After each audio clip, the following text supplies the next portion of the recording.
Hello guys, a very good morning to all of you. आज का हमारा जो वीडियो है वो अपॉइंटमेंट्स के ऊपर होगा, जिसमें नई नियुक्तियां क्या क्या हुई हैं उनके ऊपर ये वीडियो है। इसको आप ज़रूर से देखिएगा, क्योंकि पटवारी वाले एग्जाम में आपको सबसे ज़्यादा अगर क्वेश्चन बनेंगे तो आपके नेशनल न्यूज़ के ऊपर, और प्लस जो आपके अपॉइंटमेंट्स हैं और जो इंपॉर्टेंट डेज़ हैं, जो दिन और दिवस हम आगे पढ़ेंगे उनके ऊपर जो है क्वेश्चन बनेंगे। तो आप इनको ध्यान से पढ़ के जाइएगा। मैं ये नहीं कहती और चीज़ें नहीं पढ़नी है, लेकिन इनको और ज़्यादा अच्छे से पढ़ना है आपको। इससे पहले हमने जो है 5 वीडियोज़ बनाए थे। उन 5 वीडियोज़ के माध्यम से हम अवार्ड और प्राइज़ेज़ तक जितने भी पुरस्कार और सम्मान तक के जितने भी हमारे इम्पोर्टेंट न्यूज़ थे, उन सबको हमने अच्छे से कवर किया है। प्लीज़ उन वीडियोज़ को आप जो है ज़रूर से देखिएगा, कोई भी चीज़ आप स्किप मत कीजिएगा।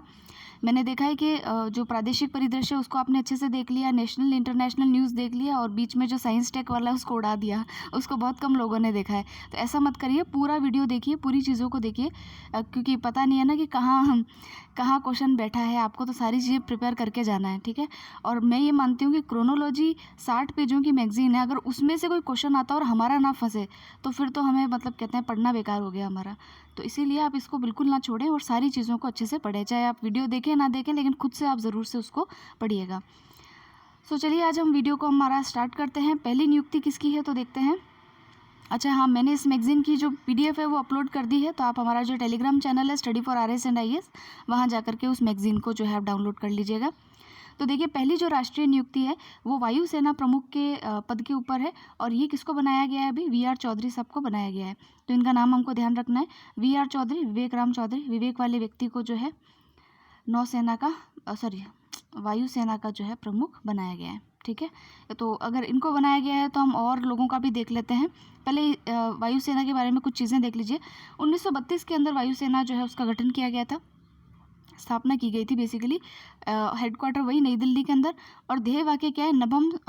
नभः स्पर्शम दीप्तम। तो नभ तो आप याद रख ही लेंगे, ये जो है एयर से रिलेटेड है। और जो बाकी के जो 2 स्टाफ बचते हैं उनके बारे में भी हम देख लेते हैं। सो यहाँ आपको स्क्रीन पे फोटोग्राफ दिख रहा होगा। ये हमारे वाइट कलर की ड्रेस है, तो आपको पता चल गया होगा नेवी के जो चीफ हैं, चीफ ऑफ नेवल स्टाफ, ठीक है। इनका नाम है एडमिरल करमबीर सिंह। तो ये इनका भी नाम आपको ध्यान रखना है, ठीक है। और ये अभी हमने देखे ही थे एयर चीफ मार्शल विवेक राम चौधरी, जो कि हमारे चीफ ऑफ एयर स्टाफ हैं, ठीक है। फिर आते हैं हमारे आर्मी के जो चीफ हैं, उनका नाम है जनरल मनोज मुकुंद नरानवे। तो इनका भी नाम आप ध्यान रखिएगा, विथ फोटो दे रखा है, ठीक है। जनरल मनोज मुकुंद नरानवे। तो ये जो मनोज जी हैं ये तो हैं अपने आर्मी में, ठीक है। विवेक जी हैं वो अपने किधर हैं, वो नेवी के अंदर हैं। और बचे आपके, मैं फिर से नेवी बोल रही हूँ, विवेक जो हैं विवेक राम चौधरी, वो आपके किस में हैं? एयरफोर्स में है, एयरफोर्स के स्टाफ चीफ हैं। फिर देखिए एक पोस्ट और है जिनको कि हम कहते हैं chief of defence staff, CDS। ये पोस्ट जो है अभी बीजेपी गवर्नमेंट ने ही इसको जो है बनाया है। इसमें बेसिकली क्या है, इसका कंसेप्ट ये है कि जो तीनों हमारे जो एयरफोर्स, नेवी और जो आर्मी है, इन तीनों के अंदर जो है हारमोनी, या फिर जो क्या क्या कहें उसको, सामंजस्य, कोऑर्डिनेशन स्थापित करने के लिए ऐसा नहीं कि कोई चीज़ पूछनी हो तो पहले इससे पूछो, उससे पूछो, उससे पूछो, इन तीनों का मिला करके वो जो है चीफ ऑफ डिफेंस स्टाफ जो है वो इसके लिए रिस्पॉन्सिबल होंगे कि भाई तीनों जो विंग्स है उसके अंदर कोऑर्डिनेशन जो है, सामंजस्य कैसे स्थापित करना, और एक इंटीग्रेटेड डिसीजन जो है वो कैसे लेना है। तो सरकार जो पूछेगी वो इन्हीं से डायरेक्टली, तो ये सरकार से जो है उसके प्रति जवाबदेह होंगे। तो ये नई पोस्ट क्रिएट की गई थी, और पहले CDS जो है किसको बनाया गया है? जनरल बिपिन रावत को बनाया गया है। तो अब चीज़ें याद रह जाएगी। तो पहले chief of defence staff general Bipin Rawat, ये अभी इस पोस्ट पर हैं। और एयर मार्शल हमने पढ़ा ही है, जिनका नाम जो कि हमारे न्यूज़ में ही था, उनका नाम है विवेक राम चौधरी। और अगर हम मिलिट्री की बात करें तो मिलिट्री के अंदर कौन है तो बताइए आप? मनोज नरानवे। और फिर बचता है नेवी, तो नेवी के अंदर कौन है? करमबीर सिंह, ठीक है। तो सारों के नाम याद हो जाएंगे, कमी है इतने तो नाम आपको। देखिए एक तो रामसर साइट, यूनेस्को की world heritage site, national park, और कुछ एक वाइल्ड लाइफ सेंचुरीज, और राजस्थान के जितने भी बायोलॉजिकल पार्क्स हैं, नेशनल पार्क्स है ये। और प्लस जो ये अपॉइंटमेंट्स नई नई हो रही है, ये तो आपको ऐसे मुँह ज़बानी आनी ही चाहिए, इसका तो कोई विकल्प है ही नहीं, ठीक है। तो ये सारी चीज़ें तो अपने को याद करनी है, और कभी ये मत कहिए कि मुझे याद नहीं होता तो फिर सिलेक्शन मुश्किल हो जाएगा ना। अपने को तो याद करना ज़रूरी है, कुछ ना होने वाली तो बात बोलनी ही नहीं है। अपने को तो सब याद होता है, ठीक है। आने दो बस, सब याद होता है, कुछ नहीं छोड़ सकते हम। तो ऐसा दिमाग जो है उसको रिसेप्टर की तरह बनाइए। मेरे एक साथ में पढ़ने वाले थे उस समय, तो उनको आप कुछ भी उठा करके मतलब करंट के अंदर तो मतलब जो नहीं पढ़ने वाला होता है, जैसे कल मैंने आपको वो साहित्य वाले पुरस्कार बताए थे, तो दो तो एक तो रस्किन बॉन्ड थे और एक विनोद कुमार करके थे राइटर्स थे, और उसके अलावा 6 और राइटर्स को मिला था। वो 6 के नाम भी याद कर लेते थे। तो मैंने कहा यार इतना थोड़ी पढ़ते हैं, तो कहते हैं कि मेरे को याद हो जाता है, मैं क्या करूँ। तो इतना भी ज़्यादा एक्स्ट्रा हमें रिसेप्टर नहीं बनना चाहिए। लेकिन हाँ, जो मेजर अपॉइंटमेंट्स है उसमें भी अगर हम ऐसे चूक कर जाएँ तो फिर तो हमारा क्या है कि क्वेश्चन गलत हो जाएगा। तो जो मेजर चीज़ें हैं वो हमको पता होनी चाहिए। नेक्स्ट हम देखते हैं चरणजीत सिंह चन्नी, ये जो है पंजाब के नए मुख्यमंत्री जो है इनको बनाया गया है। और इससे पहले जो कैप्टन अमरिंदर सिंह है कांग्रेस से, उन्होंने जो है इस्तीफ़ा दिया है अपने पद से, और उनकी जगह जो है ये मुख्यमंत्री बने हैं चरणजीत सिंह चन्नी। अब ऐसा तो बेसिक क्वेश्चन हो जाएगा कि किसको बनाया गया है, लेकिन हालांकि पता होना चाहिए। और ये पहले दलित सिख हैं, दलित समुदाय के पहले व्यक्ति हैं जो चीफ मिनिस्टर बने हैं, तो ये थोड़ा सा ध्यान में रखेंगे। फिर नेक्स्ट है भूपेंद्र पटेल, इनको गुजरात के 17वें मुख्यमंत्री के रूप में शपथ दिलाई गई है। ये बीजेपी के नेता और घाटलोदिया से विधायक भूपेंद्र पटेल को जो है गुजरात के 17वें चीफ मिनिस्टर के रूप में जो है शपथ दिलाई गई है। विजय रूपाणी जो पहले थे उन्होंने इस्तीफ़ा दिया है, ठीक है, और उसके बाद में जो है इनको अपॉइंट किया गया है। फिर देखते हैं नए राज्यपालों की नियुक्ति, इसमें कहाँ कहाँ के राज्यपाल नियुक्त किए गए हैं। तो देखिए जो राष्ट्रपति है उन्होंने राज्यपालों की नियुक्ति कौन करता है, सरकार के द्वारा होती है, और सरकार के द्वारा नियुक्ति करने वाला व्यक्ति कौन है, तो राष्ट्रपति। तो देखिए राष्ट्रपति रामनाथ कोविंद ने तमिलनाडु, उत्तराखंड, तमिलनाडु साउथ में, उत्तराखंड, पंजाब और नागालैंड, ठीक है, यहाँ पर जो है नए राज्यपालों की नियुक्ति की है। तो सेवानिवृत्त लेफ्टिनेंट जनरल गुरमीत सिंह को उत्तराखंड का राज्यपाल बनाया गया है, ठीक है, लेफ्टिनेंट जनरल गुरमीत सिंह को उत्तराखंड का राज्यपाल बनाया गया। ये मैंने आपसे पूछा भी था क्वेश्चन। फिर है बेबी रानी मौर्य जो है उनको उत्तराखंड के नए राज्यपाल से जो है वो उत्तराखंड के राज्यपाल के पद से इस्तीफा दे दिया गया था, और उसके जगह पर जो है किसको बनाया गया, गुरमीत सिंह को बनाया गया है। नागालैंड के जो राज्यपाल है वो है RN रवि, ठीक है, RN रवि को तमिलनाडु के गृह राज्यपाल के रूप में रूपांतरित किया गया है। नागालैंड के जो राज्यपाल थे RN रवि, उनको कहाँ भेज दिया गया है, अब तमिलनाडु। क्या आप जाइए, बहुत हो गया, आप तमिलनाडु में चेन्नई एक्सप्रेस में बैठिए, वहाँ पधारिए। और नागालैंड के जो राज्यपाल हैं नियुक्त हुए हैं उनको अच्छा ठीक है, तो हमने वो नागा शांति वार्ता पढ़ी थी, उसके अंदर है ये, इसको हटाओ। फिर है तमिलनाडु के जो राज्यपाल है बनवारी लाल पुरोहित, जो पंजाब के राज्यपाल का अतिरिक्त भार जो है वो संभाल रहे हैं। तो तमिलनाडु के जो राज्यपाल हैं जिनका नाम है बनवारी लाल पुरोहित, उनको जो है पंजाब के राज्यपाल का अतिरिक्त भार जो है वो दिया गया है। और जो उनको पंजाब का अतिरिक्त भार दिया गया था, उनको अब पंजाब का स्थायी राज्यपाल जो है वो नियुक्त कर दिया गया है। किनको, बनवारी लाल पुरोहित को। तो पंडित जी कहाँ चले गए, अपने पंजाब चले गए, ठीक है। फिर है असम के जो राज्यपाल हैं प्रोफेसर जगदीश मुखी, इनको जो है नियमित व्यवस्था होने तक अपने स्वयं के प्रभार के अलावा नागालैंड के राज्यपाल के कार्यों का निर्वहन करने के लिए नियुक्त किया गया। तो बेसिकली क्या किया गया है, उत्तराखंड के तो पता ही चल गया गुरमीत सिंह है, उसके अलावा नागालैंड के जो राज्यपाल थे RN रवि, उनको चेन्नई एक्सप्रेस में बिठा करके तमिलनाडु उतार दिया है, तो वो तमिलनाडु के बन गए हैं अब। और पंजाब के जो है पंडित जी हैं पुरोहित जी, बनवारी लाल पुरोहित, और नागालैंड में जो है अभी स्थिति क्लियर नहीं है, तो उनको जो है प्रोफेसर जगदीश मुखी जो है असम के राज्यपाल, उनको अतिरिक्त इसका प्रभार दिया गया है, ठीक है। अब नेक्स्ट हम चलते हैं पवन कुमार गोयनका इन स्पेस के अध्यक्ष के रूप में जो है के रूप में प्रस्तावित। अब देखिए नेक्स्ट नियुक्ति किसकी है, तो नेक्स्ट नियुक्ति है इन स्पेस की। इन स्पेस क्या चीज़ है, तो इन स्पेस जो है एक सरकारी जो है क्या कहते हैं, एक गवर्नमेंट अथॉरिटी है। इसका फुल फॉर्म है Indian national space promotion authorisation. तो जब गवर्नमेंट अथॉरिटी है तो उसका जो चुनने का अधिकार है वो भी सरकार को होगा। तो कैबिनेट ने जो है इसके अध्यक्ष के रूप में महिंद्रा एंड महिंद्रा के जो पूर्व CEO है और MD रहे हैं, जिनका नाम है पवन कुमार, डॉक्टर पवन कुमार गोयनका, उनको इसके लिए जो है अपॉइंट किया है, ठीक है। तो कैबिनेट की जो नियुक्ति समिति है उसने जो है इनके अपॉइंटमेंट के प्रस्ताव को मंजूरी दी है। लेकिन अभी जो अंतरिक्ष विभाग है हमारा, स्पेस डिपार्टमेंट है, वो अभी इसको जो है क्या कहते हैं, इसके लिए परमिशन देना उसका बाकी है। लेकिन जो है प्रस्तावित किनका नाम है, डॉक्टर पवन कुमार गोयनका का नाम है। कहाँ के अध्यक्ष बनाया जाएगा, तो इन स्पेस जो है सरकारी कंपनी, उसका इनको अध्यक्ष बनाया जाएगा, ठीक है। अब देखिए इन स्पेस जो है भारत सरकार द्वारा पिछले वर्ष अंतरिक्ष क्षेत्र में निजी निवेश, ठीक है। स्पेस के क्षेत्र में प्राइवेट जो इन्वेस्टमेंट है और जो नवाचार है उसको बढ़ाने के लिए इसको लॉन्च किया गया था। और इन स्पेस अंतरिक्ष विभाग भारत के तहत एक स्वतंत्र नोडल एजेंसी के रूप में जो है वो कार्य करता है। तो इन स्पेस के बारे में आपको कुछ चीज़ें ऐसे पता होनी चाहिए।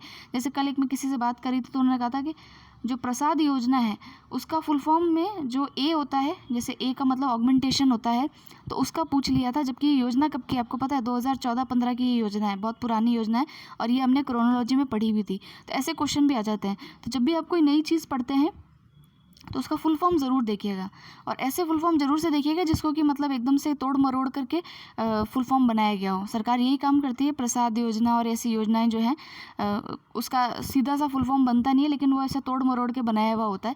तो उनका नाम आप ज़रूर से देखिएगा, आपसे पूछ लेते हैं, ठीक है। फिर देखिए नेक्स्ट जो है, हाँ इसमें एक चीज़ और देखने वाली थी, कहाँ गई?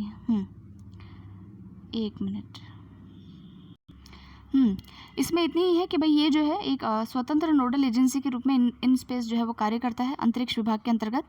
फिर है इकबाल सिंह लालपुरा, इनको जो है राष्ट्रीय अल्पसंख्यक आयोग का जो है अध्यक्ष बनाया गया, नेशनल माइनॉरिटी कमीशन, ठीक है। माइनॉरिटी कितनी है हमारे देश के अंदर? तो देखिए सबसे पहली चीज़ ये ध्यान रखिएगा, हमारे यहाँ पर जो संविधान है उसमें माइनॉरिटी की कोई डेफिनेशन नहीं है, कोई परिभाषा नहीं है। सिर्फ संविधान दो माइनॉरिटीज़ को मानता है, एक तो रिलीजियस धार्मिक रूप से जो माइनॉरिटी हो, और दूसरे भाषागत यानी लिंग्विस्टिक माइनॉरिटीज़।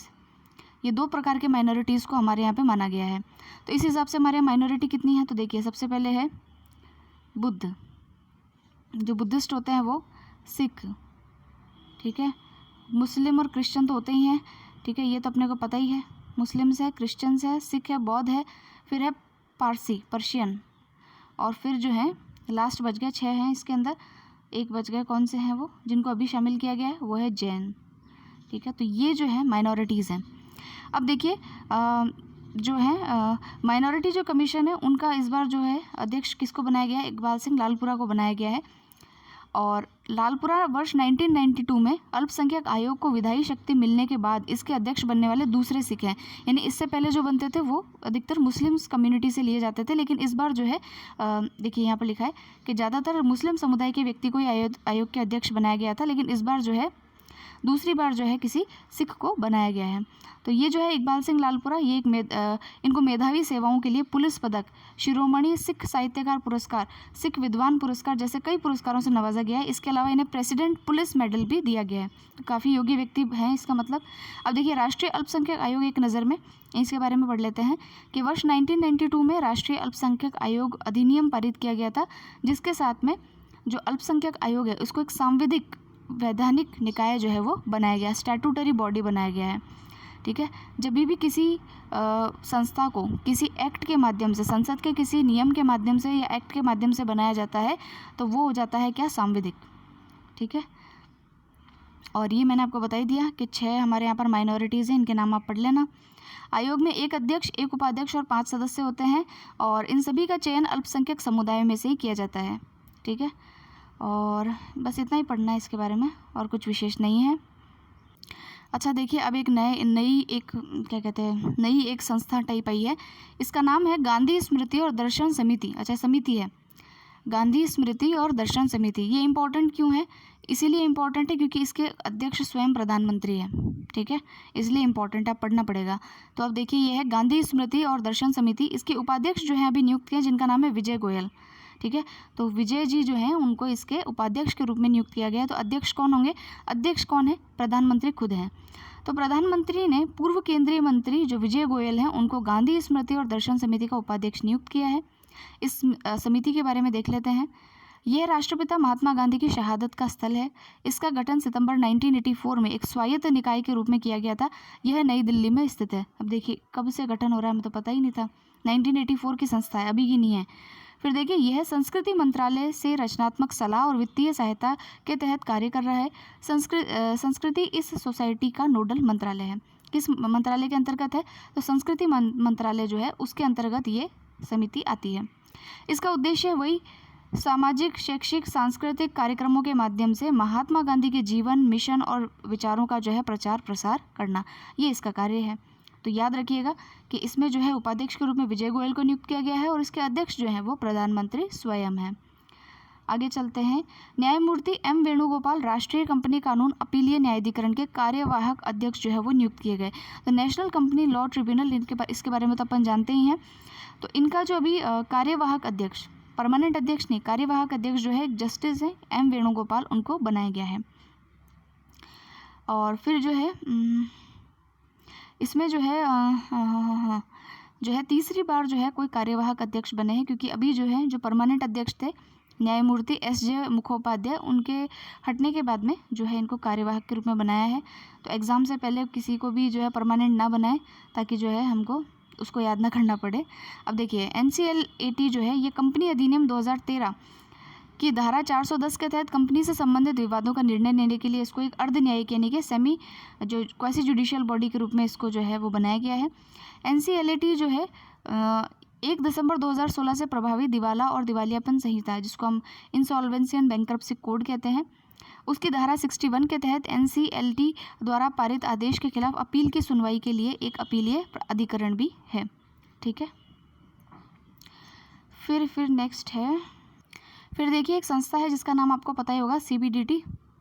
जो इकोनॉमिक्स पढ़ते हैं उनको तो पता ही है, central board of direct taxes. ठीक है, तो इनके अभी जो है नए अध्यक्ष बनाए गए हैं, जिनका नाम है JB मोहापात्रा। ठीक है, तो ये इसके नए अध्यक्ष हैं, बस इतना ही ध्यान रखना, और तो कुछ विशेष है नहीं। फिर वर्तिका शुक्ला जो है उनको इंजीनियर्स इंडिया लिमिटेड की नई अध्यक्षा के रूप में जो है नियुक्ति दी गई है। तो श्रीमती वर्तिका शुक्ला ने नवरत्न सार्वजनिक क्षेत्र के उद्यम इंजीनियर्स इंडिया लिमिटेड की नई अध्यक्षा और प्रबंधन के रूप में जो है वो पद ग्रहण किया है। और वह सार्वजनिक क्षेत्र की परियोजना परामर्शक कंपनी की पहली महिला प्रमुख होंगी। तो महिलाओं का नाम आ जाए तो पहली ही होती है, कहीं पर भी दूसरा तो सुना ही नहीं हमने, तो इसलिए थोड़ा सा इसका बारे में ध्यान रखना है। फिर है राष्ट्रीय लघु उद्योग निगम, इनकी भी एक नई अध्यक्षा हैं जिनको नियुक्त किया गया है, जिनका नाम है अलका नागिया अरोड़ा। ठीक है, और ये है सूक्ष्म लघु और मध्यम उद्योग मंत्रालय में संयुक्त सचिव रही हैं अलका नागिया अरोड़ा। इनको जो है national small industries limited NSIC का अध्यक्ष जो है वो नियुक्त किया गया है। ठीक है, फिर है राज्यसभा के नए महासचिव, ये कौन है? तो डॉक्टर PPK रामाचार्यलू जो है उनको राज्यसभा के नए महासचिव के रूप में नियुक्त किया गया है। और इसमें जो है उन्होंने इस पद पर जो है देश दीपक वर्मा का स्थान लिया, जिन्होंने 4 वर्ष तक शीर्ष पद पर रहने के बाद महासचिव के पद से इस्तीफा दे दिया था। अब देखिए महासचिव जो होता है इसकी नियुक्ति राज्यसभा के सभापति के द्वारा की जाती है, और राज्यसभा का सभापति कौन होता है? Vice president. ठीक है, और उनका रैंक संघ के सर्वोच्च सिविल सेवक के समतुल्य होता है। अच्छा ये बताइए, जो संघ होता है यानी यूनियन में सबसे हाईएस्ट सिविल सर्वेंट की जो पोस्ट होती है वो किसकी होती है? तो वो होती है कैबिनेट सेक्रेटरी की। ठीक है, कैबिनेट सेक्रेटरी जो होता है एक IAS के जीवन का सबसे बड़ा पद यही होता है। तो अगर आप भी यंग एज में IAS बन जाएं तो आप भी कैबिनेट सेक्रेटरी बन सकते हैं। तो अब देखिए कि ये जो है महासचिव की नियुक्ति राज्यसभा के सभापति के द्वारा की जाती है। उनका रैंक जो होता है वो सर्वोच्च सिविल सेवक के समतुल्य होता है। महासचिव गुमनाम रहकर कार्य करते हैं और संसदीय मामलों पर सलाह देने के लिए तत्परता से पीठासीन अधिकारियों को उपलब्ध रहते हैं। महासचिव राज्यसभा सचिवालय के प्रशासनिक प्रमुख और राज्यसभा के अभिलेखों के संरक्षक भी होते हैं। देखिए राज्यसभा तो एक कानून बनाने वाली संस्था है। प्रशासन कौन देखता है? तो प्रशासन का कार्य देखते हैं महासचिव। जहाँ सचिव आ जाए इसका मतलब प्रशासन देख रहे हैं। जैसे कि हम यहाँ देखेंगे राज्य सरकारों के अंदर जो हाईएस्ट सिविल सर्वेंट होता है वो कौन होता है? चीफ सेक्रेटरी, मुख्य सचिव। ठीक है, तो राजस्थान के अंदर जो एडमिनिस्ट्रेटिव वर्क होगा वो कौन देखेगा? चीफ सेक्रेटरी CS देखेगा। और जो लेजिस्लेटिव और ये जो एग्जीक्यूटिव कार्य होते हैं वो सरकार देखती है। सरकार के अलावा जो उस कार्य को क्रियान्वित करते हैं वो होते हैं चीफ सेक्रेटरी और उसका स्टाफ। फिर देखिए वह राज्यसभा के सभापति के निर्देश व नियंत्रणाधीन कार्य करते हैं। तो राज्यसभा के सभापति के अधीन रह करके ये कार्य करते हैं। इसी प्रकार का एक ऑफिस जो है लोकसभा के अंदर भी होता है। फिर नेक्स्ट देखते हैं, फिर देखिए कुछ अंतर्राष्ट्रीय नियुक्तियों को देख लेते हैं। कैलाश सत्यार्थी के बारे में आप जानते ही होंगे। तो कैलाश सत्यार्थी जो हैं इनको देखिए नोबेल प्राइज़ मिला था मलाला यूसुफजई के साथ में, नोबेल पीस प्राइज़ मिला था। और किस लिए मिला था? तो इनका एक आंदोलन है, उसका नाम भी आप ध्यान रखिएगा, बचपन बचाओ आंदोलन। बचपन बचाओ आंदोलन के संस्थापक जो है वो यही रहे कैलाश सत्यार्थी। यानी कि जो बच्चे होते हैं उनके चाइल्ड राइट्स को लेकर के इन्होंने कई सारे आंदोलन किए हैं और उसके लिए काफ़ी जागरूकता फैलाई है, इसलिए इनको ये पुरस्कार जो है वो दिया गया है। और इनको देखिए कि ये जो है नोबेल शांति पुरस्कार विजेता जो है इनको अभी SDG अधिवक्ता जो है वो नियुक्त किया गया है। तो यूनाइटेड नेशंस के अंदर जो SDG का मतलब होता है सस्टेनेबल डेवलपमेंट गोल्स, ठीक है। सतत विकास लक्ष्यों के लिए जो अधिवक्ता होते हैं वो इनको नियुक्त किया गया है। तो देखिए ये पहले नहीं है जिनको नियुक्त किया गया, 16 लोगों को और नियुक्त किया गया है इसके अंदर, लेकिन हमारे देश से इन्हीं को नियुक्त किया गया, तो अपने को इनका नाम ध्यान रखना है, ठीक है। ये हैं कैलाश सत्यार्थी, इनका नाम ध्यान रखिएगा। फिर है नेक्स्ट, फिर देखिए जो रणधीर सिंह है इनको OCA जो है उनका कार्यकारी अध्यक्ष बनाया गया है। OCA क्या है, तो ये जो एशिया ओलंपिक परिषद है, ठीक है, उसका जो है इनको अध्यक्ष बनाया गया है। एशिया ओलंपिक परिषद, इनका कार्यकारी अध्यक्ष जो है इनको बनाया गया है। और ये जो है अपने खुद जो है 5 बार ओलंपिक निशानेबाज रहे हैं। एशियाई खेलों में इन्होंने जो है कई पदक भी जीते हैं, तो थोड़ा सा लेस इंपॉर्टेंट लगता है, थोड़ा सा देख लीजिएगा। फिर है शेफाली जुनेजा, ये कौन है, तो ये जो है भारतीय राजस्व सेवा यानी कि IRS ऑफिसर रही हैं। और इनको जो है इंटरनेशनल सिविल एविएशन ऑर्गेनाइजेशन जो है, इंटरनेशनल सिविल एविएशन ऑर्गेनाइजेशन, अंतर्राष्ट्रीय नागरिक उड्डयन संगठन, तो उसमें जो विमानन सुरक्षा समिति है उसके अध्यक्ष के रूप में इनको चुना गया है। और वह इस रणनीतिक समिति का नेतृत्व करने वाली पहली महिला है। भारत को ये दायित्व जो है 12 वर्षों के बाद में मिला है, तो ये थोड़ा सा ध्यान रखना है। फिर है सतीश पारिक जो हैं उनको इंटरनेशनल रोड फेडरेशन के नए अध्यक्ष के रूप में जो है वो चुना गया है। इतना ही ध्यान रखना है, अब ये कौन है क्या है इतना नहीं पढ़ना है। फिर है GC मुर्मू, इनको जो है Asian organisation of supreme audit institution, इसके असेंबली का जो है वो अध्यक्ष चुना गया है। अब ये क्या होता है, तो देखिए 1978 में AOSI की स्थापना की गई, यानी Asian organisation of supreme audit institution की स्थापना की गई। और सुप्रीम ऑडिट इंस्टीट्यूशन के 7 क्षेत्रीय कार्यकारी समूहों में से जो है एक है, जिसका उद्देश्य सार्वजनिक ऑडिट के क्षेत्र में विचारों और अनुभवों के आदान प्रदान के माध्यम से सदस्य संस्थानों के बीच समझ और सहयोग को बढ़ाना है। इसके सदस्य संख्या छोड़िए, ये काम का नहीं है, लेकिन थोड़ा सा नियुक्ति का ध्यान रख लीजिएगा कि JC मुर्मू को जो है Asian organisation of supreme audit institution जो है उसके अंदर इनको नियुक्त किया गया है। नेक्स्ट हम देखते हैं साइरस पोचा, इनको एशियन स्क्वैश फेडरेशन जो है, एशियन स्क्वैश एक गेम होता है, तो उसके अंदर जो है इनको इसका उपाध्यक्ष भी नियुक्त किया गया है, ठीक है। तो एशियन है यानी कि कवरेज ज़्यादा है, भारत के नहीं है, एशिया के जो स्क्वैश फेडरेशन है उसका इनको नियुक्त किया गया है, उसका अध्यक्ष इनको नियुक्त किया गया है। द्रोणाचार्य पुरस्कार विजेता साइरस पोचा को 4 वर्ष के कार्यकाल के लिए जो है वो चुना गया है। फिर देखते हैं पोचा तीसरे भारतीय हैं जो इसके अंदर जो है उपाध्यक्ष बने हैं। उनसे पहले विश्व स्क्वैश के पूर्व अध्यक्ष A रामचंद्रन, और ये जो है ये इस छोड़िए, ये काम के नहीं है, तो ये पोचा जो है तीसरे भारतीय हैं, तो ये ध्यान में रखना है। और एशियन स्क्वैश फेडरेशन का जो है इनको उपाध्यक्ष बनाया गया है, ठीक है। और फिर है, अब देखिए कुछ और चर्चित व्यक्ति रहे हैं। पहले तो नीरज चोपड़ा, उनको जो है टाटा AIA लाइफ इंश्योरेंस जो है उसका ब्रांड एम्बेसडर जो है वो नियुक्त किया गया है, तो ये थोड़ा नाम ध्यान रखना है।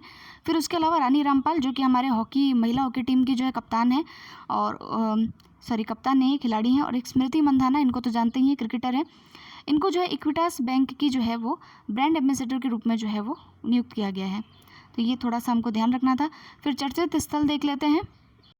तो देखिए बिहार का सुखेत मॉडल जो है, सुखेत अच्छा खेत यानी सुखेत मॉडल जो है वो चर्चा में रहा था, क्योंकि प्रधानमंत्री ने अपने मन की बात के अंदर इसका उल्लेख किया था। तो ये सुखेत मॉडल कहाँ का है, तो बिहार का है, बिहार में मधुबनी ज़िले का है। वहाँ पर ये कचरा और गोबर वगैरह जो होता है उससे LPG तैयार करते हैं, तो है उसमें इसको यूज़ किया जाता है, इसलिए थोड़ा सा चर्चा में था। फिर जो है फिर दिवस और इनके बारे में देख लेते हैं। राष्ट्रीय शिक्षक दिवस, ये तो पता ही होगा, सर्वपल्ली राधाकृष्णन का जन्म दिवस आता है 5 सितंबर को। और उसके अलावा देखते हैं क्या क्या दिवस इंपॉर्टेंट है। तो इनके बारे में और भी चीज़ें दे रखी है कि भाई इनको भारत रत्न मिला था 1954 में, और ये पहले उपराष्ट्रपति और दूसरे राष्ट्रपति थे। और इस दिन जो है कई अच्छे शिक्षकों को जो है वो प्राइज़ भी दिया जाता है। एक 8 जो सितंबर है उसको लिटरेसी डे मनाया जाता है, साक्षरता दिवस, ये भी इसमें दे रखा होगा, कहाँ गया, कहाँ है, ये रहा, हाँ। अंतर्राष्ट्रीय साक्षरता दिवस जो है वो 8 सितंबर को मनाया जाता है। 5 सितंबर को टीचर्स डे, और 8 सितंबर को जो है अंतर्राष्ट्रीय लिटरेसी डे, साक्षरता दिवस, तो ये भी अपने को ध्यान रखना है। और एक अभी नया दिवस मनाना शुरू किया, नारियल दिवस, 2019 से मनाना शुरू किया है, और ये 2 सितंबर को आता है, ठीक है। नारियल दिवस जो है वो 2 सितंबर को आता है। नारियल की खेती और उत्पादकता को बढ़ावा देने के लिए इसको बनाया गया है। और ये जो महामारी है उसके अंदर ये इसका थीम कुछ दे रखा है, छोड़िए थीम की कोई मतलब नहीं है, लेकिन ये थोड़ा सा अभी बनाया तो पता होना चाहिए। हिमालय दिवस जो है वो भी 9 सितंबर को आता है। और राष्ट्रीय स्वच्छ गंगा मिशन और नौला फाउंडेशन के साथ मिलकर हिमालय दिवस का आयोजन किया जाता है। और ये छोड़िए, आगे नेक्स्ट है, हाँ, विश्व आत्महत्या रोकथाम दिवस 11 सितंबर, ठीक है। हिंदी दिवस ये पता होना चाहिए 14 सितंबर। अंग्रेज़ी दिवस भी आना चाहिए ना, नहीं आता है शायद, हिंदी दिवस ही आता है। तो हिंदी दिवस आता है 14 सितंबर को। फिर है भारत की आधिकारिक भाषा के रूप में हिंदी की लोकप्रियता को चिन्हित करने के लिए दिवस मनाया जाता है। अच्छा, राष्ट्रीय इंजीनियर दिवस ये आता है 15 सितंबर को। ठीक है, हिंदी और फिर इंजीनियर। तो भारत रत्न जो एक इंजीनियर हैं जिनका नाम है एम विश्वेश्वर राय, इनके बारे में जो है छोटी क्लासेस में जो है बुक्स में पढ़ाया जाता है। उनके जन्म दिवस के रूप में इंजीनियर्स डे को जो है वो मनाया जाता है। ठीक है, फिर दिवस तो बहुत सारे हैं भाई। लोकतंत्र दिवस, अंतर्राष्ट्रीय लोकतंत्र दिवस, ये भी 15 तारीख को मनाया जाता है। 14 तारीख को हिंदी दिवस, 15 तारीख को इंजीनियर्स डे और 15 तारीख को ही अंतर्राष्ट्रीय लोकतंत्र दिवस। ठीक है, लोकतंत्र के अंदर ही हिंदी में बोल सकते हैं और अच्छे इंजीनियर बन सकते हैं, इसलिए 15 तारीख को लोकतंत्र दिवस भी मनाया जाता है। तो ध्यान रखिएगा इसको। ये पूछा जा सकता है कि अंतर्राष्ट्रीय लोकतंत्र दिवस कब मनाया जाता है। जैसे कि अभी आया था यूपीएससी के पेपर में, ही आया था कि जो अंतर्राष्ट्रीय मातृभाषा दिवस है वो कब मनाया जाता है। ठीक है, उसके ऊपर क्वेश्चन आया था पूरा। फिर है ओजोन परत के संरक्षण के लिए अंतर्राष्ट्रीय दिवस, ये तो अपने को पता ही होगा 16 सितंबर, क्योंकि इस समय जो है मॉन्ट्रियल प्रोटोकॉल जो है वो साइन किया गया था। ठीक है, मॉन्ट्रियल कहाँ पर है, कनाडा के अंदर है। वहाँ पर मॉन्ट्रियल प्रोटोकॉल, ओजोन क्षरण से बचाने के लिए मॉन्ट्रियल प्रोटोकॉल पर हस्ताक्षर हुए थे। 2016 आईएएस प्रीलिम्स का सवाल भी था कि मॉन्ट्रियल प्रोटोकॉल किससे संबंधित है। ठीक है, और ये जो शरण है इसके बारे में भी ध्यान रखिएगा कि भाई ये जो है शरण हो रहा था तो इसलिए इसको बनाया गया था और ये सफल भी रहा। और 16 सितंबर को इसीलिए जो है क्या बनाया जाता है, अंतर्राष्ट्रीय ओजोन परत संरक्षण दिवस मनाया जाता है।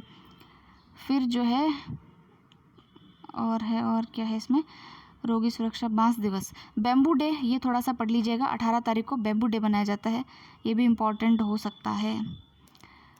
फिर है तटीय सफाई दिवस 18 सितंबर, जल निगरानी, अंतर्राष्ट्रीय अल्जाइमर डे 21 सितंबर, विश्व अल्जाइमर दिवस, ये थोड़ा ध्यान रख लीजिएगा, 21 सितंबर को जो है ये मनाया जाता है। इनका कोई उपाय नहीं है तो ऐसे ही पढ़ने पड़ेंगे। 21 को ही आता है और 15 को ही आता है, कहीं ना कहीं से कोई लिंक कर लीजिए। जैसे 14 तारीख को अपना हिंदी दिवस आता है, 8 को साक्षरता आता है और 5 को टीचर्स डे आता है। तो कुछ मेन तो अपने को पता होने चाहिए और फिर उससे आप लिंक करके कुछ एक को याद कर लीजिए ताकि आप एलिमिनेट तो कर पाएँ। एग्जैक्ट याद ना हो तो कम से कम आसपास वाला करके ही अपन जो है एलिमिनेशन वाला काम बन जाए, बस इतना याद कर लीजिए।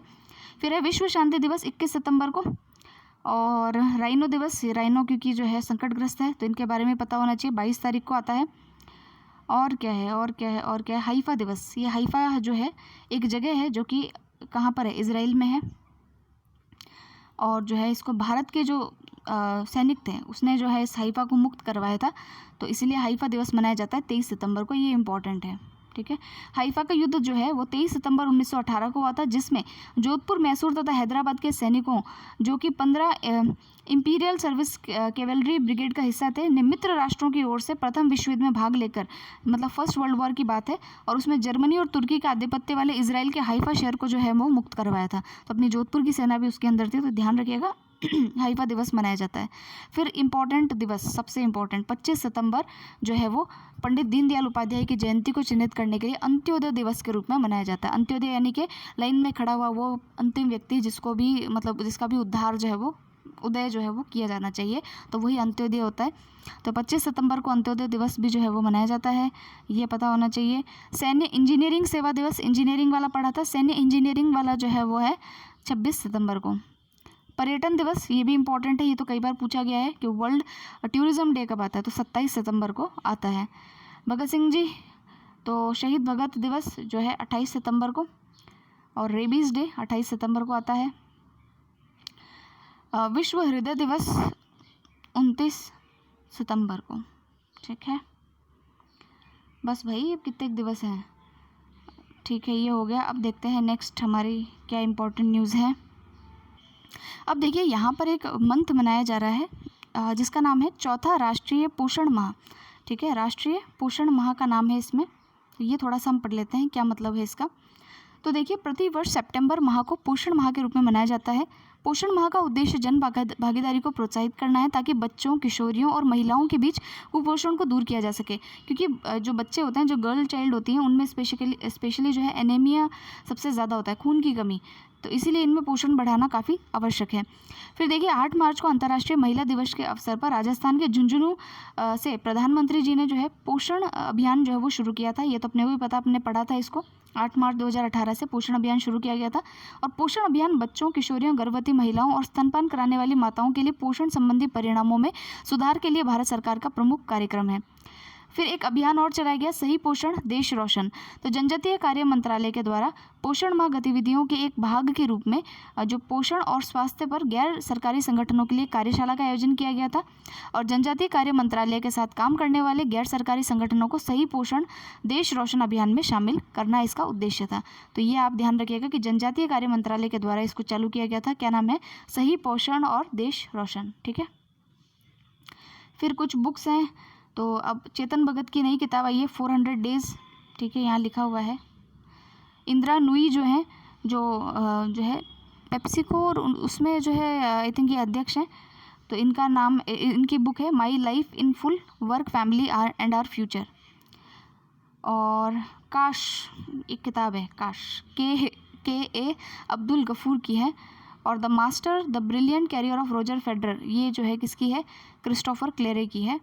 और फिर है इन प्लेन साइट, ये जो है मोहम्मद थावर की है। Different route to success it could be yours, Ramesh Narayan की। तो ये कुछ बुक्स हैं, देख लीजिएगा एक बार। फिर है अपना 13वां ब्रिक्स शिखर सम्मेलन। इसकी अध्यक्षता इस बार भारत को मिली है और जो है वर्चुअल माध्यम से जो है इसकी अध्यक्षता की गई थी। ये तीसरा अवसर है जब हमने इसकी अध्यक्षता या मेज़बानी की है, 2012 में, 2016 में और अभी 2021 के अंदर। और मोदी जी ने 2 बार कर ली इसकी अध्यक्षता। शिखर सम्मेलन की जो विषय वस्तु है वो क्या है? तो ब्रिक्स एट द रेट 15, निरंतरता, एकजुटता और आम सहमति के लिए अंतर ब्रिक्स सहयोग। BRICS at the rate 15, intra BRICS cooperation for continuity, consolidation and consensus. ठीक है, ये इसका थीम था। और क्या है इसमें? और कुछ विशेष बात है नहीं। फिर देखते हैं कोविड-19 पर भी एक शिखर सम्मेलन हुआ है, वो भी प्रधानमंत्री जी ने होस्ट किया था। ये भी कुछ लेकिन इम्पोर्टेंट लगता नहीं है। फिर देखते हैं कि इम्पॉर्टेंट आयोग और समितियां कौन कौन सी रही है। तो देखिए, राष्ट्रीय पाठ्यक्रम जो है उसकी रूपरेखा तैयार करने के लिए शिक्षा मंत्रालय द्वारा राष्ट्रीय संचालन समिति का एक गठन किया गया है। और जो नेशनल हमारी एजुकेशन पॉलिसी के जो मसौदा यानी ड्राफ्टिंग समिति के जो अध्यक्ष थे के कस्तूरी रंगन, उन्हीं की अध्यक्षता में जो है ये कमेटी गठित की गई है। तो के कस्तूरी रंगन के बारे में भी कुछ जान लेते हैं। तो देखिए, के कस्तूरी रंगन जो है ये भारतीय अंतरिक्ष वैज्ञानिक रहे हैं जिन्होंने 1994 से 2003 तक इसरो के अध्यक्ष के रूप में कार्य किया है।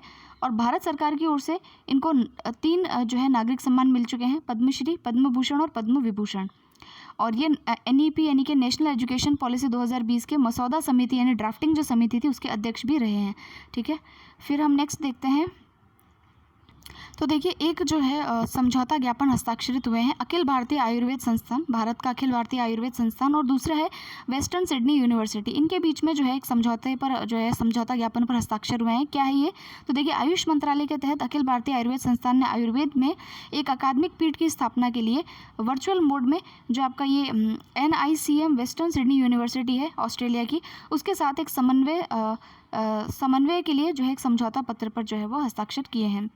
तो इसमें कई सारे जो हैं जो कहते हैं जो फंडिंग होगी वो इसके द्वारा संयुक्त रूप से की जाएगी कई सारे प्रोग्राम्स को शुरू करने के लिए। तो इसलिए ये समझौता ज्ञापन जो है वो हस्ताक्षरित किया गया है। फिर देखिए कि जो झारखंड है वहाँ पर जल आपूर्ति बुनियादी ढांचा जो है उसको सुधार करने के लिए ADB यानी एशियाई विकास बैंक के साथ में भारत सरकार ने समझौता किया है। तो भारत सरकार किससे समझौता किया है? ADB यानी कि वहाँ से लोन लेगी और किसके लिए? झारखंड में जो पानी की जो बुनियादी आवश्यकताएं हैं उसमें जो ढांचागत सुविधाएं हैं उसको बनाने के लिए जो है वो लोन लिया जाएगा। फिर है नागरिक उड्डयन महानिदेश और यूरोपियन यूनियन के इक्विटी के मध्य समझौता, भारतीय वायुसेना और IIT कानपुर के मध्य MOU। तो ये क्यों हुआ है? तो देखिए, भारतीय वायुसेना और IIT कानपुर के मध्य MOU हुआ है। इसमें जो है अकादमिक और अनुसंधान के क्षेत्र में तकनीक के आदान प्रदान के लिए इनमें समझौता हुआ है। ठीक है, टेक्नोलॉजी ट्रांसफ़र ये लोग करेंगे। फिर देखते हैं मेले महोत्सव। तो विजय सांस्कृतिक महोत्सव ये क्या है? तो भारतीय वायुसेना की जो पूर्वी कमान है, ईस्टर्न जो कमांड है, वहाँ जो है 26 से 29 सितंबर को विजय सांस्कृतिक महोत्सव का आयोजन कोलकाता में किया गया है। इस आयोजन का उद्देश्य भारत और बांग्लादेश के बीच सांस्कृतिक संबंधों का प्रदर्शन करना है। ठीक है, इसमें देखिए कि उल्लेखनीय 16 दिसंबर 2021 को बांग्लादेश की मुक्ति और वर्ष 1971 में भारत पाकिस्तान युद्ध में पाकिस्तान पर भारत की जीत के 50 वर्ष हो जाएंगे। और भारत के इतिहास में इस ऐतिहासिक घटना के उपलक्ष्य में देश भर में स्वर्णिम विजय वर्ष समारोह का आयोजन किया जाएगा। तो ये थोड़ा सा ध्यान रखिएगा। फिर है हिमालयन फिल्म फेस्टिवल, ये कहाँ पर मनाया गया? तो ये लद्दाख में मनाया गया। लद्दाख में पर्यटन को बढ़ावा देने के लिए जो है इसको मनाया गया है, तो ये थोड़ा सा हमको ध्यान रखना है। और फिर है कुछ पोर्टल्स और ऐप जारी हुए हैं, उनको देख लेते हैं कौन से पोर्टल ऐप हैं। तो देखिए ये जो प्रण पोर्टल है इसके बारे में कुछ देख लेते हैं कि पूछ लिया जाए कि प्रण पोर्टल जो है वो किससे संबंधित है। तो ऐसे नाम से पता नहीं चल रहा, फुल फॉर्म पढ़ेंगे तो पता चल जाएगा। तो देखिए इसका फुल फॉर्म है portal for regulation of air pollution in non attainment areas. ठीक है, नॉन अटेनमेंट एरियाज़ के अंदर यानी गैर प्राप्ति जो शहर हैं वहाँ पर वायु प्रदूषण के नियमन के लिए जो है इस पोर्टल को लॉन्च किया है। तो हमारे जो इन्वायरमेंट मिनिस्टर है जिनका नाम है भूपेंद्र यादव, उन्होंने इस पोर्टल को लॉन्च किया है।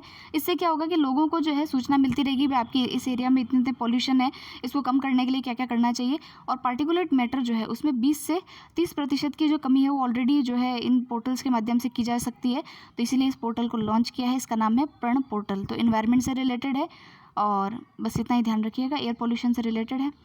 फिर कुछ अभ्यासों के बारे में देख लेते हैं, इन पे क्वेश्चन आने की संभावना रहती है। तो देखिए जो पहला अभ्यास है मिलिट्री एक्सरसाइज है जिसका नाम है सूर्य किरण 15। ठीक है, ये 15वीं एक्सरसाइज है, सूर्य किरण नाम है इसका। तो सूर्य किरण जो है वो नेपाल के साथ में की जाती है, भारत और नेपाल के साथ में सूर्य किरण एक्सरसाइज जो है वो की जाती है, ये ध्यान रखना है। अभी जो है ये एक्सरसाइज क्योंकि नेपाल से देखिए सबसे नज़दीक कौन सा पड़ता है, तो उत्तराखंड का जो एक राज्य है वहाँ उत्तराखंड का जो एक जगह है वो पड़ती है जिसका नाम है पिथौरागढ़, वहाँ पर जो है इसका शुरुआत जो है वो की गई है। फिर है अभ्यास जैपेड। तो जैपेड जो है ये रहा यहाँ पर। तो जैपेड जो एक्सरसाइज है वो किस किस के बीच में हुई है तो वो देख लेते हैं। ये भी एक जो है बहुराष्ट्रीय अभ्यास है और इसके अंदर इस युद्धाभ्यास में यूरेशियन और दक्षिण एशियाई क्षेत्र के एक दर्जन से अधिक देशों ने जो है वो भाग लिया है। तो ये किसी दो देशों के बीच में नहीं है, ये जो है दक्षिण एशिया यानी साउथ एशिया जो है उसके और यूरेशियन के, ठीक है, यूरोप और एशिया में आने वाली जो कंट्रीज़ है उनके देशों में इसने भाग लिया है। ठीक है, और ये भारतीय सेना की एक्सरसाइज है और रूस के नेवोग्राड क्षेत्र में हुई है, रशिया के अंदर इसको आयोजित किया गया है। तो जैपेड का नाम भी ध्यान रखिएगा। फिर जो है इसमें देशों के नाम दे रखे हैं लेकिन अब छोड़िए उस देशों के नाम। फिर है मालाबार नौसेना अभ्यास। तो मालाबार अभ्यास जो है हम किसके साथ में करते हैं, बताइए किसके साथ में किया जाता है मालाबार अभ्यास? तो वो अमेरिका की नौसेना के साथ में किया जाता है। तो मालाबार नौसेना अभ्यास है एक, और ये जो है फिलीपींस सागर जिसको पश्चिमी प्रशांत क्षेत्र है वहाँ पर इसको अभी किया गया है और जो है किसके साथ में, यूएसए के साथ में इसको किया गया है। इसके अलावा भी देखिए जापान की जो आर्मी है उसने भाग लिया है, ऑस्ट्रेलिया की नौसेना ने भाग लिया है। आप जानते हैं कि ये क्वाड समूह का भाग है तो इसलिए सारे के सारे अभी जो है दोस्त बने हुए हैं, तो इन्होंने जो है भाग लिया है इसके अंदर। फिर है भारत इंडोनेशिया के मध्य एक समुद्री अभ्यास है जिसका नाम है द्विपक्षीय अभ्यास है जिसका नाम है समुद्र शक्ति। किसके बीच में है, भारत और इंडोनेशिया के बीच में ये समुद्री अभ्यास है जिसका नाम है समुद्र शक्ति। तो किसके बीच में समुद्र शक्ति, तो भारत और इंडोनेशिया के बीच में है। ठीक है, फिर है शांतिपूर्ण मिशन अभ्यास। ये क्या है, तो भारतीय सेना दल ने सितंबर 2021 में रूस के आरेनबर्ग में शंघाई सहयोग संगठन के शांतिपूर्ण मिशन अभ्यास के 6ठे संस्करण में जो है वो भाग लिया है। तो ये शांतिपूर्ण मिशन अभ्यास जो है एससीओ का एक अभ्यास है। ठीक है, एससीओ यानी कि शंघाई सहयोग संगठन का अभ्यास है और भारतीय सैनिक दल ने रशिया के साथ में इसमें पार्टिसिपेट किया है। ठीक है, फिर क्या है, एससीओ के बारे में दे रखा है तो अपने कई बार देख रखा है अपन ने। एक बात ध्यान रखिएगा कि एससीओ का जो सदस्य देश है वो तुर्कमेनिस्तान नहीं है, बाकी सारे हैं। ठीक है, संस्थापक सदस्यों में China, Russia, Kazakhstan, Kyrgyzstan, Tajikistan और उज्बेकिस्तान है, तुर्कमेनिस्तान नहीं है। ये टी वाला थोड़ा ध्यान रखिएगा, तुर्कमेनिस्तान नहीं है, यहाँ पे ताजिकिस्तान। ठीक है, फिर है भारत और ऑस्ट्रेलिया की नौसेनाओं का संयुक्त अभ्यास है जिसको नाम दिया गया ऑसी इंडेक्स। तो ये तो नाम से आपको पता चल जाएगा कि ऑसी इंडेक्स किसके बीच में है, तो भारत और ऑस्ट्रेलिया के बीच में है। फिर सिम्बेक्स एक्सरसाइज जो है एस फॉर सिंगापुर है इसमें। ठीक है, तो सिंगापुर और भारत के बीच में जो है दक्षिणी चीन सागर के अंदर एक नौसैनिक अभ्यास किया गया है जिसका नाम है सिम्बेक्स। फिर है आयुष आपके द्वार। ये क्या है, तो आयुष मंत्रालय ने देश भर में 45 से अधिक स्थानों से आयुष आपके द्वार अभियान शुरू किया गया है। इसकी शुरुआत जो है केंद्रीय मंत्री सर्बानंद सोनोवाल ने की है और इस अभियान का उद्देश्य एक वर्ष में देश भर में 75 लाख घरों में औषधीय पौधे जो है उसको वितरित करना है। जैसे अश्वगंधा है, कुमारी है, शतवारी है और ये सारे जो ब्राह्मी, आंवला, ये जो पौधे होते हैं इनको वितरित करना है। तो बढ़िया ही है, वितरित करो, हम भी लगाएंगे। अब देखिए नेक्स्ट है पर्यावरण और पारिस्थितिकी। और मुझे पता है आपकी परिस्थिति बड़ी अभी जो है ख़राब हो चुकी है, इतनी देर से वीडियो आप सुन रहे हैं, लेकिन थोड़ा सा तसल्ली और रखिए, 2 पेज और बाकी रहे हैं, उसके लिए मैं अलग से वीडियो बनाऊंगी। उससे अच्छा है कि इसी में इनको इंक्लूड कर दिया जाए। और कभी भी आप है ना वीडियो की लेंथ देख करके मैं सोचा कि बाप रे इतना बड़ा वीडियो है, कौन पढ़े। अब पढ़ने में क्या है कि हमारा फोकस नहीं बैठता है, कोई बोलता है हम सुनते रहते हैं, उसको टिक लगाते रहते हैं, तो हमको ईजिली याद भी हो जाता है और हमें काम की बात भी पता चल जाती है। अन्यथा हम क्या है कि इतनी सारी चीज़ें एक ही उसमें, ना तो कोई ढंग की पिक्चर है इसके अंदर, ना कोई ऐसे रंगीन पन्ने हैं, कैसे पढ़ें और कैसे याद रखें, तो ये भी थोड़ी सी प्रॉब्लम हो जाती है। लेकिन हाँ, कई लोग पढ़ सकते हैं तो उनके लिए वेल एंड गुड है। तो हाँ, चलिए हम ये पढ़ते हैं। पर्यावरण और पारिस्थितिकी जो है उसके अंदर IUCN के बारे में आप जानते होंगे। तो IUCN जो है, जिसका फुल फॉर्म है international union for the conservation of nature, इसने अभी जो अपनी एक वॉच लिस्ट जारी की है उसमें ये कहता है कि 28% प्रजातियाँ ऐसी है जो भाई लुप्तप्राय, विलुप्ति के कगार पर हैं, ख़त्म होने वाली हैं। एंडेंजर कहेंगे उसको इंग्लिश में, कि मतलब कि बहुत ज़्यादा डेंजर में। जैसे टाइगर जो है, टाइगर को एंडेंजर कैटेगरी के अंदर रखा गया है। तो ये नाम आपको ध्यान रखने हैं। अगर आप UPSC की तैयारी कर रहे हैं तो आपको तो IUCN की रेड लिस्ट पूरी पता होनी चाहिए कि भाई कौन कौन सा जानवर उसके अंदर है। और अगर अदर एग्जाम्स की तैयारी कर रहे हैं तो जो करंट में है बस उतना ही ध्यान रखिएगा। और जैसे शेड्यूल 1 होती है, शेड्यूल 1 जो हमारा इन्वायरमेंट एक्ट है उसके अंदर शेड्यूल 1 जो दे रखे हैं 1972 वाले एक्ट में, उसके अंदर जो जानवर हैं उसके ऊपर भी क्वेश्चन हर बार पूछा जाता है। इस बार भी UPSC में क्वेश्चन था, एक जानवर था हेजेज करके और एक जानवर था पिग्मी हॉग। ये 2 जानवर ऐसे हैं जो भी कभी कोई अटैक करता है तो अपने आपको जो है कवर कर लेते हैं पूरी तरीके से। जो कांटे जो होते हैं इनके शरीर के ऊपर, कांटे टाइप के जो बाल होते हैं उससे ये कवर कर लेते हैं, मतलब गोल बन जाते हैं। तो ये 2 जानवर थे, तो उन पे टिक लगाना था। अब ये 2 जानवर जो हैं ये आप इन्वायरमेंट इकोलॉजी पढ़ेंगे तभी आपको ये जानवर समझ में आ सकते हैं कि भाई किस कैटेगरी के अंदर है, क्या इनकी विशेषताएं हैं। तो अभी देखिए जो IUCN है, तो IUCN जो है एक रेड लिस्ट जारी करता है जिसमें ये जो है जो जानवर हैं उनको लिस्ट करता है कि भाई ये अब डेंजर के अंदर है, ये ख़त्म होने वाला है, ये एक्सटिंक्ट होने वाला है, या फिर ये खतरे के अंदर है, इसको सुधारो, ये सारी चीज़ें ये बताता है। तो इसने अभी जो है एक जानवर को इसके अंदर जो है रखा है, वो पहले तो 28% है, ये थोड़ा ध्यान रखना है।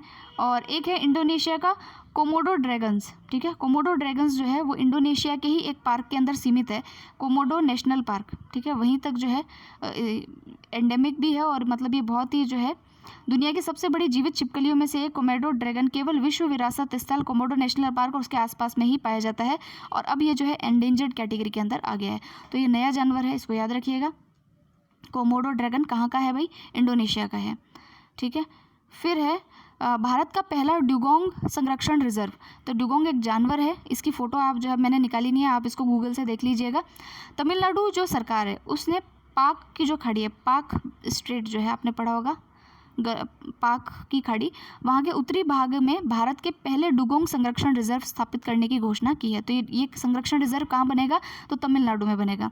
तो इसको समुद्री गाय कहा जाता है, ठीक है। डुगोंग क्या है? एक समुद्री गाय है, शाकाहारी स्तनपायी यानी वेजिटेरियन क्या हर्बीवोरस मैमल है ये, और इसका वैज्ञानिक नाम क्या है? डुगोंग डुगोंग ही है, ठीक है।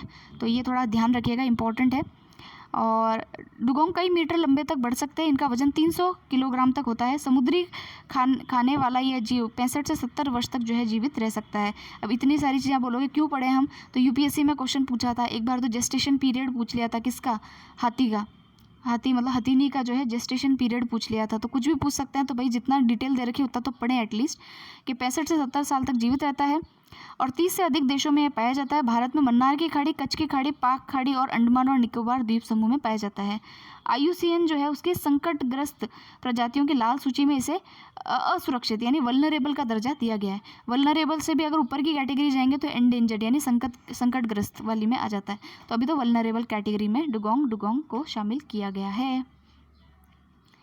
फिर देखिए असम की सरकार ने औरंग जो राष्ट्रीय उद्यान है, औरंग नेशनल पार्क है, असम सरकार ने औरंग राष्ट्रीय उद्यान के नाम से राजीव गांधी का नाम जो है वो हटा दिया है। अच्छा, तो देखिए आदिवासी और चाय जनजाति समुदाय की मांग को ध्यान में रखते हुए असम मंत्रिमंडल ने ये फैसला लिया है और औरंग राष्ट्रीय उद्यान को वर्ष 1985 में एक वन्य जीव अभ्यारण्य यानी वाइल्ड लाइफ सेंचुरी और 1999 में जो है इसको नेशनल पार्क बनाया गया था। तो ये तो काम का नहीं है, तो इन्होंने जो है इसका नाम जो है राजीव गांधी औरंग राष्ट्रीय उद्यान पहले किया गया था, इसको हटा करके अब सिर्फ औरंग राष्ट्रीय उद्यान है। मतलब ये ऐसे क्या कहें इनको। फिर है लद्दाख के राजकीय पशु और राजकीय पक्षी जो है वो घोषित किए गए हैं। लद्दाख को आपको पता ही है कि नई यूनियन टेरिटरी बनाया गया है, तो लद्दाख के अंदर वहाँ का भाई नई यूनियन टेरिटरी है, तो वहाँ का हमारा खुद का एक अलग जानवर भी होगा और एक पक्षी भी होगा। तो देखते हैं किसको बनाया गया है। तो हिम तेंदुआ जो है वो वहाँ का राजकीय पशु बनाया गया है। और ब्लैक नेक्ड क्रेन, काले गर्दन वाली जो क्रेन है उसको पक्षी जो है वो घोषित किया है। ठीक है, ये इनके राजकीय प्रतीक चिन्ह हो जाएंगे। हाँ, तो ये जो हिम तेंदुआ है उसको जो है जिसको क्लाउडेड लेपर्ड कहते हैं, ये लद्दाख, जम्मू कश्मीर, हिमाचल प्रदेश, उत्तराखंड, सिक्किम और अरुणाचल प्रदेश यानी ठंडे जिलों में जो है पाए जाते हैं। हिम तेंदुआ जो है ये जो है पैंथर यूनिका, जिसकी संख्या पूरे विश्व में घट रही है, को इंटरनेशनल यूनियन यानी IUCN ने वल्नरेबल सूची के अंदर जो है वो वर्गीकृत किया है। उसके अलावा देखेंगे राजकीय पक्षी, तो ये जो है काले गर्दन वाली क्रेन, ये जो है नियर थ्रेटेंड कैटेगरी में आती है। मणिपुर की हाथी मिर्च और तामेंगलोंग संतरे को GI टैग जो है भी मिला है। GI टैग के ऊपर UPSC में बहुत क्वेश्चन आते हैं, इस बार तो नहीं आया लेकिन क्वेश्चन बहुत आते हैं, और RPSC में आ जाए तो भी कोई अतिशयोक्ति नहीं है, क्योंकि जो है करंट अफेयर्स के नाम पे वो ये क्वेश्चन पूछ सकते हैं। तो अभी मणिपुर की जो हाथी मिर्च है, पूछ लेंगे हाथी मिर्च कहाँ की है, तो भाई मणिपुर की है, जिसको कि अभी GI टैग मिला है। और तामेंगलोंग का जो संतरा है उसको मिला है, तो तामेंगलोंग जो है ये भी मणिपुर का है। ठीक है, तो ये जो है हाँ, ये जो संतरा है मीठे और खट्टे स्वाद का, तो संतरा तो ऐसे ही होता है। मणिपुर के संतरे के कटोरे के रूप में जो है इसको जाना जाता है। छोड़िए इसको। असम के जुडीमा को भौगोलिक संकेतक जो है वो दिया गया है। तो जुडीमा क्या है, ये शराब है असम की, इसको भी GI टैग अभी मिला है। जड़ी बूटियों से मिलती है, तब भी जो है बहुत अच्छी शराब है। ठीक है, और हाल ही के वर्षों में असम के GI टैग प्राप्त करने वाले जो उत्पाद है उसमें काजी नींबू, ठीक है, उसको भी ये अवार्ड जो है वो GI टैग जो है वो दिया गया था। GI टैग के बारे में तो अपने को पता ही है कि भाई GI टैग का मतलब क्या है कि भाई वहाँ की जो पर्टिकुलर चीज़ है उसको पूरे विश्व भर में जो है एक ही नाम से जाना जाए और उसकी क्वालिटी वगैरह जो उससे कोई कॉम्प्रोमाइज़ ना हो। तो GI टैग यानी जोग्राफिकल इंडिकेशन टैग, ये एक प्रकार का लेबल होता है जिसमें किसी उत्पाद को विशेष भौगोलिक पहचान जो है वो दी जाती है। ठीक है, तो देश में सबसे पहले दार्जिलिंग की जो चाय है उसको GI टैग मिला था, और अब तक जो है 300 से ज़्यादा उत्पादों को GI टैग मिल चुका है। फिर है दुनिया का सबसे ऊंचा इलेक्ट्रिक वाहन चार्जिंग सेंटर। अब देखिए सबसे ज़्यादा जो है ये इलेक्ट्रिक वाहन चार्जिंग वाली जो चीज़ें हैं ना, ये न्यूज़ में आएंगी। अगर आपको याद हो तो पिछली वाली क्रोनोलॉजी में हमने देखा था गुजरात की गवर्नमेंट, राजस्थान की गवर्नमेंट, तो जो ये जितनी भी बैटरी वाली कार होती है या फिर जो स्कूटीज़ वगैरह होती हैं, इनके चार्जिंग स्टेशन बनाने के लिए और इनको आगे बढ़ाने के लिए इनमें सब्सिडीज़ वगैरह दे रही है, लोगों को प्रोत्साहन दे रही है कि आप जो है ये बैटरी से चलने वाली जितनी भी चीज़ें हैं उनको खरीदें। जितनी भी चीज़ें का मतलब कार, स्कूटी वगैरह है, इनको खरीदें। तो जो है यहाँ देखिए कि विश्व का दुनिया का, हाँ वो एक ही बात है, सबसे ऊंचा इलेक्ट्रिक वाहन चार्जिंग क्षेत्र कहाँ बना है, तो हिमाचल प्रदेश के लाहौल स्पीति के अंदर एक जगह है काजा, वहाँ पर विश्व के सबसे ऊंचे इलेक्ट्रिक वाहन चार्जिंग क्षेत्र का जो है वो उद्घाटन किया गया है। तो ये ध्यान रखिएगा। अब देखिए दुनिया का सबसे बड़ा कार्बन कैप्चर प्लांट ये कहाँ बना है, तो आइसलैंड की एक कंपनी है, उसने दुनिया का सबसे बड़ा जो है प्लांट स्थापित किया जो प्रत्यक्ष तौर पर हवा से कार्बन डाइऑक्साइड को सोखता है और उसको अंडरग्राउंड के अंदर जो है वो डिपॉजिट करता है। इस संयंत्र का नाम है ऑर्का, जिसका अर्थ होता है एनर्जी। ठीक है, और बस इतना ही ध्यान रखिए। फिर है विश्व के सबसे उत्तरी द्वीप की खोज की गई है। उत्तरी यानी कि नॉर्थ में सबसे जो द्वीप होगा, सबसे एंड वाला जो द्वीप है जो निर्जन है, एकदम अलग थलग पड़ा है, उसकी जो है खोज की गई है। उसका नाम है ग्रीनलैंड के पास जो है इसकी खोज की गई है। अज्ञात द्वीप है, नाम अभी कुछ है नहीं। इससे पहले जो ओडाक है इसको सबसे उत्तरी द्वीप जो है वो माना जाता था, लेकिन अब कोई एक नया द्वीप जो है उसको देखा गया है। ये जो नया द्वीप है ये ओडाक से भी 780 मीटर उत्तर के अंदर है। ठीक है, और नया जो नया द्वीप मिला है इसको नाम देने के लिए सिफारिश की गई है क्यूकटार्क क्या लिखा है, अवनार लेक, क्यूकटार्क अवनार लेक। ठीक है, ये इसका नाम देने के लिए अभी तो बात हुई है, देखते हैं आगे क्या इसका नाम रखा जाता है। ग्रीनलैंड के भी ये आगे है, तो ये हमको ध्यान रखना है। फिर देखते हैं, फिर कुछ मिसलेनियस चीज़ें हैं। तो मिसलेनियस के अंदर अरे ये क्या हुआ, तो देखिए मिसलेनियस के अंदर है जूनियर हॉकी विश्व कप की मेज़बानी इस बार जो है वो उड़ीसा करेगा। ठीक है, जूनियर हॉकी की मेज़बानी उड़ीसा करेगा। और उसके बाद में कुछ चर्चित खिलाड़ी है, तो देखिए सर्वाधिक गोल करने वाले मेरे फेवरेट प्लेयर जिनका नाम है क्रिस्टियानो रोनाल्डो, भूलना नहीं है आपको, सबसे ज़्यादा गोल इन्होंने किए हैं और विश्व रिकॉर्ड बनाया है। तो ये कहाँ के हैं, पोर्चुगल के खिलाड़ी हैं और इन्होंने कीर्तिमान स्थापित किया है, सबसे ज़्यादा गोल करने वाले ये खिलाड़ी हैं। ठीक है, और ये कौन है, लसित मलिंगा, ये कौन है, श्रीलंका के तेज़ गेंदबाज है और इन्होंने संन्यास लेने की जो है अभी घोषणा की है। भाई क्रिकेट के बारे में अच्छे तरीके से पढ़ लिया करो, क्योंकि UPSC के अंदर भी इस बार क्रिकेट से रिलेटेड क्वेश्चन आया था, तो गेम्स पर भी अभी ध्यान ज़्यादा है। और आरपीएससी जो है यूपीएससी को बहुत फॉलो करती है। इस पेपर को आप खुद सॉल्व कर लीजिएगा। कुछ मुझे ऐसा कुछ खास दिखा नहीं इसके अंदर, कुछ नया हो एकदम से, कोई तूफ़ानी चीज़ तो थी नहीं। आप पढ़ लेना, ठीक लगे तो ठीक है, नहीं लगे तो भी ठीक है, अपने को इसमें कुछ विशेष है नहीं। फिर लास्ट में ये जो है, हाँ, कुछ इंपॉर्टेंट नियुक्तियां हैं राजस्थान के अंदर, तो ये कुछ देख लेते हैं, हो सकता है इस पे क्वेश्चन बन जाए आपके। तो देखिए, राज्यपाल कौन है? तो कलराज मिश्र जी हैं। मुख्य न्यायाधीश कौन है हमारे यहाँ पर? न्यायमूर्ति इंद्रजीत महांती हैं। मुख्यमंत्री पता ही है, विधानसभा के अध्यक्ष भी पता है अपने को, सीपी जोशी हैं। नेता प्रतिपक्ष कौन है? तो वह है गुलाब चंद कटारिया। मुख्य सचेतक कौन है? महेश जोशी, ठीक है। उप मुख्य सचेतक महेंद्र चौधरी। फिर है मुख्य सचिव निरंजन कुमार आर्य, ये पता है अपने को। महाधिवक्ता कौन है हमारे यहाँ पर? Advocate general Mahendra Singh Singhvi. लोकायुक्त कौन है? तो जस्टिस प्रताप कृष्ण लोहरा हैं। आर्थिक सलाहकार कौन है? मुख्यमंत्री के अरविंद मायाराम हैं और डॉक्टर गोविंद शर्मा हैं। पुलिस महानिदेशक डॉक्टर ML लाथर हैं। पुलिस कमिश्नर जयपुर और जोधपुर के कौन कौन है? जयपुर के अंदर है आनंद कुमार श्रीवास्तव, आनंद में रहते हैं। जयपुर के अंदर कोई ज़्यादा क्राइम नहीं। जोधपुर के अंदर है जॉस मोहन, ठीक है, जैसे जोधपुर जैसे जॉस मोहन। फिर है लोक सेवा आयोग के अध्यक्ष डॉक्टर भूपेंद्र सिंह। कर्मचारी चयन बोर्ड, इसके अध्यक्ष कौन है? हरि प्रसाद शर्मा। राज्य निर्वाचन आयुक्त कौन है? ये इंपॉर्टेंट है, प्रेम सिंह मेहरा, इनका नाम याद रखिएगा। प्रेम से चुनाव करवाते हैं, प्रेम सिंह मेहरा इनका नाम है। मुख्य चुनाव अधिकारी कौन है? तो वह है प्रवीण गुप्ता। तो आपको मेनली तो जो है राज्य के निर्वाचन आयुक्त जो है इलेक्शन कमिश्नर, उनका नाम ध्यान रखना है। फिर मुख्य सूचना आयुक्त कौन है? वो है देवेंद्र भूषण गुप्ता। फिर है सूचना आयुक्त राज्य सूचना आयोग, ये कौन है? इनके नाम देख लीजिएगा, राजेंद्र प्रसाद, लक्ष्मण सिंह राठौड़, बारेट। और ये तो मुख्य सूचना आयुक्त है, चीफ इन्फॉर्मेशन कमिश्नर, और बाकी वाले जो इन्फॉर्मेशन कमिश्नर है उनका थोड़ा नाम देख लीजिएगा। राजस्थान राज्य मानवाधिकार आयोग के अध्यक्ष कौन है? तो जस्टिस गोपाल कृष्ण वर्मा, ठीक है, भगवान कृष्ण का नाम गोपाल कृष्ण व्यास, वर्मा नहीं व्यास। फिर है राजस्थान राज्य मानवाधिकार आयोग के जो सदस्य हैं, महेश चंद शर्मा, सदस्य ना भी ध्यान रहे, अध्यक्ष पता होना चाहिए, गोपाल कृष्ण व्यास हैं। फिर है राजस्व मंडल के अध्यक्ष देख लीजिए, जो अजमेर में है राजस्व मंडल, राजेश्वर सिंह, र से राजस्व मंडल, र से राजेश्वर सिंह, ठीक है। और राजस्थान वॉलीबॉल संघ के अध्यक्ष कौन है? तो अनिल चौधरी हैं। और फुटबॉल संघ के हैं मानवेंद्र सिंह, और क्रिकेट संघ के तो पता ही है, अशोक गहलोत जी के पुत्र वो हैं जिनका नाम है वैभव गहलोत। तो ये तो हो गया है। लोकसभा अध्यक्ष ओम बिरला, अश्विनी गुप्ता, अश्विनी वैष्णव, बस इतना ही ध्यान रखना है इसके अंदर। और ये वाले जो सवाल है ये मैं आपके ऊपर जो है जिम्मेदारी दे रही हूँ कि आप इस सवालों को कर लेंगे, क्योंकि हमने जो ऊपर अब तक पढ़ा है उसी के अंदर से ये सवाल हैं। तो अब आप वीडियो की लेंथ क्योंकि और बढ़ जाएगी, तो इसलिए मैं इसको यहीं पर विराम देती हूँ। अपनी तैयारी को जारी रखिए। देखिए, एक चीज़ और है, थोड़ा सा मैं बताना चाहूँगी कि जब तक एग्ज़ाम नहीं दे लेते हैं आप, तब तक आप हिम्मत मत हारिए, और जितना आपका सिलेबस हो चुका है उसको रिवीजन कीजिए, पढ़ लीजिए, एक बार वापस उसको दोहरा लीजिए कि अब तक मैंने ये चीज़ें पढ़ ली है।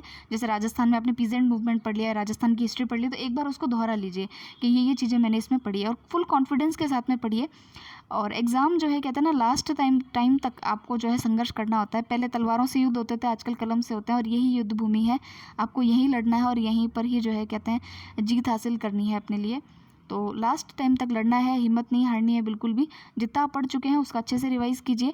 कहते हैं कि जब तैयारी कहते हैं ना, तैयारी ठीक ठाक हो तो हौसलों से भी कभी कभी जो है जंग जीती जाती है। तो अपने हौसले को बढ़ाए रखिए, हौसले से तो नहीं हारना है कम से कम। और अच्छे से पढ़िए, मेहनत करते रहिए, रात दिन पढ़िए, अच्छी तरीके से पढ़िए। किसी दिन अगर कुछ घंटों के लिए आपकी पढ़ाई ना भी हो, तब भी जो है हिम्मत नहीं हारनी है, और जहाँ से आपको समय मिलना शुरू होता है वहाँ से आप तैयारी को स्टार्ट कीजिए, ठीक है।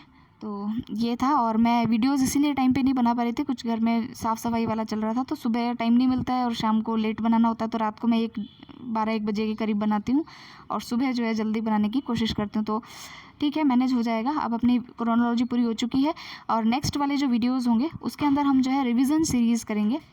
रिवीजन के अंदर जो है हम जितने भी क्रोनोलॉजी मैगजीन्स हैं उसके अंदर जो एग्जाम पॉइंट ऑफ व्यू से आरएस से रिलेटेड जो इंपॉर्टेंट फैक्ट्स आए थे उनको हम एक बार दोबारा से रिवाइज़ कर लेंगे। तो वो एक वीडियो आएगा 1-2 घंटे का, उसमें हम अच्छे तरीके से सबको रिवाइज़ करेंगे। तो मिलते हैं नेक्स्ट वीडियो में। Okay, bye bye.